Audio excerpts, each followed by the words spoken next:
1.68 लाख छात्र, महीनों की कड़ी मेहनत और एक फैसला जिसने लाखों बच्चों की रातों की नींद उड़ा दी।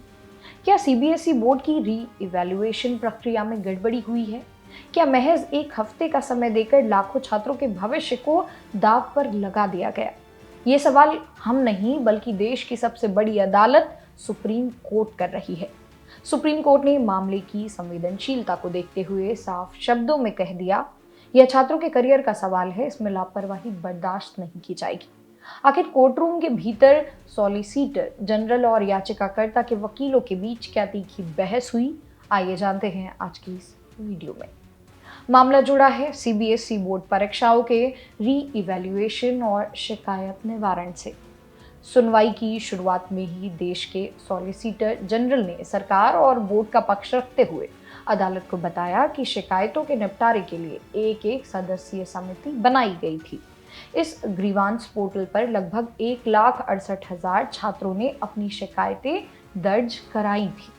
जब सुप्रीम कोर्ट की पीठ ने पूछा कि क्या यह सिर्फ मार्क्स के पुनर्मूल्यांकन का मामला था या फिर स्क्रीन और तकनीकी गड़बड़ियों का, तो सॉलिसिटर जनरल ने जवाब दिया कि देश की बड़ी राष्ट्रीय परीक्षाएं जैसे आईआईटी, जेईई और नीट के एडमिशन सीधे सीबीएसई के नतीजों से जुड़े होती हैं। अगर इस प्रक्रिया को ज़्यादा लंबा खींचा जाता है तो पूरा एडमिशन सत्र प्रभावित हो जाता है। इसलिए कनेक्टेड इश्यूज को ध्यान में रखते हुए पोर्टल को सिर्फ एक हफ्ते के लिए खोलने का नीतिगत फैसला लिया गया था। लेकिन सिक्के का दूसरा पहलू बेहद डरावना है। याचिकाकर्ता के वकील ने अदालत में सॉलिसिटर जनरल की दलीलों का जोरदार खंडन किया। उन्होंने कहा कि प्रभावित छात्रों का आंकड़ा मामूली नहीं है। सिर्फ एक हफ्ते का समय उन लाखों बच्चों के लिए बहुत कम था जो दूर दराज के इलाकों में रहते हैं या इंटरनेट की समस्याओं से जूझ रहे थे।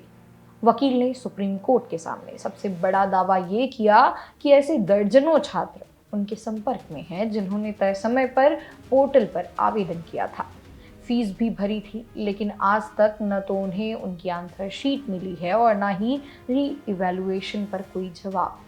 इस पर सॉलिसिटर जनरल ने कहा कि शायद ऐसे छात्र डेडलाइन मिस कर चुके होंगे, लेकिन कोर्ट के कहने पर वे इसका पूरा रिकॉर्ड अदालत के समक्ष प्रस्तुत करेंगे। मामले की गंभीरता को देखते हुए जस्टिस मोहन और सीजेआई की अध्यक्षता वाली पीठ का रुख सख्त नजर आया। कोर्ट ने स्पष्ट शब्दों में कहा कि यह मुद्दा इस साल परीक्षा देने वाले हजारों लाखों छात्रों के भविष्य और करियर से जुड़ा हुआ है। अदालत ने किसी भी तरह की खानापूर्ति को खारिज करते हुए याचिकाकर्ता को एक विस्तृत टेबल के साथ जवाब दाखिल करने का निर्देश दिया। अदालत ने मुख्य रूप से 2 श्रेणियों का ब्यौरा मांगा है। पहली श्रेणी वे छात्र जिन्होंने समय पर आवेदन तो किया लेकिन सीबीएसई की तरफ से उन्हें कोई जवाब या उत्तर पुस्तिका नहीं मिली। वहीं दूसरी श्रेणी की बात करें तो इसमें वे छात्र हैं जो इंटरनेट कनेक्टिविटी या इंफ्रास्ट्रक्चर की कमी के कारण एक हफ्ते के छोटे समय में आवेदन ही नहीं कर पाए।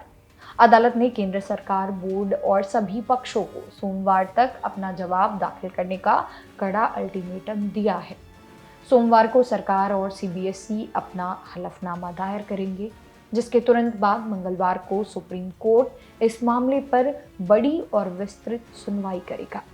इस सुनवाई पर न केवल 1.68 लाख शिकायतकर्ता छात्रों की नजरें टिकी हैं, बल्कि देश भर के उन लाखों अभिभावकों की सांसें अटकी हैं जिनके बच्चों का आगे का कॉलेज एडमिशन इस फैसले पर निर्भर करता है।